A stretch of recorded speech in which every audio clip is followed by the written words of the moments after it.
गंभीर स्थिति में कोविड-19 रोगी के शरीर में ऑक्सीजन की मात्रा कम हो जाती है।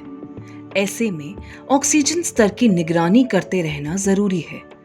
ऑक्सीमीटर से आप घर बैठे अपने शरीर में ऑक्सीजन की मात्रा नाप सकते हैं। ऑक्सीमीटर इस्तेमाल करने से पहले इन बातों का ध्यान रखें।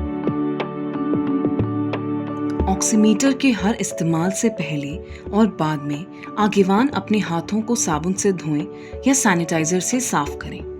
रोगी को भी अपने हाथ साबुन से धो लेने या सैनिटाइजर से साफ कर लेने को कहें। उनके हाथ साफ और सूखे होने चाहिए। हाथों में मेहंदी, पेंट, नाखून में नेल पॉलिश या गंदगी होने से ये सही रूप से ऑक्सीजन की मात्रा नहीं बता पाएगा।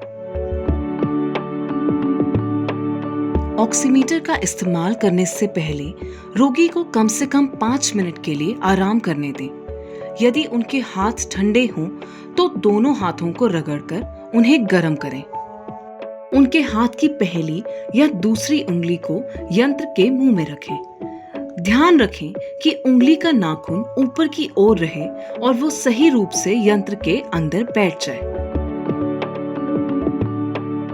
फिर ऑक्सीमीटर ऑन करने के लिए उसके बटन हल्के से दबाएं। अलग अलग कंपनियों के ऑक्सीमीटर अलग रूप से काम करते हैं, इसीलिए साथ आई पुस्तिका को ध्यान से पढ़ें।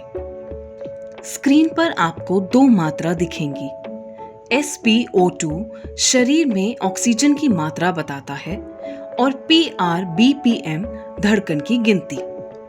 उंगली को लगभग 1 मिनट तक यंत्र में रखें जब तक कि स्क्रीन पर SpO2 की मात्रा कुछ सेकंड के लिए स्थिर ना हो जाए। आमतौर पे एक स्वस्थ इंसान का ऑक्सीजन स्तर 95% SpO2 से ऊपर का होता है। यदि ऑक्सीजन स्तर आपको 95% से कम दिखाई दे तो डॉक्टर या स्वास्थ्य कार्यकर्ता को तुरंत संपर्क करें। उनके द्वारा दिए गए सुझाव का पालन कर रोगी को अपने स्वास्थ्य की देखभाल करनी चाहिए।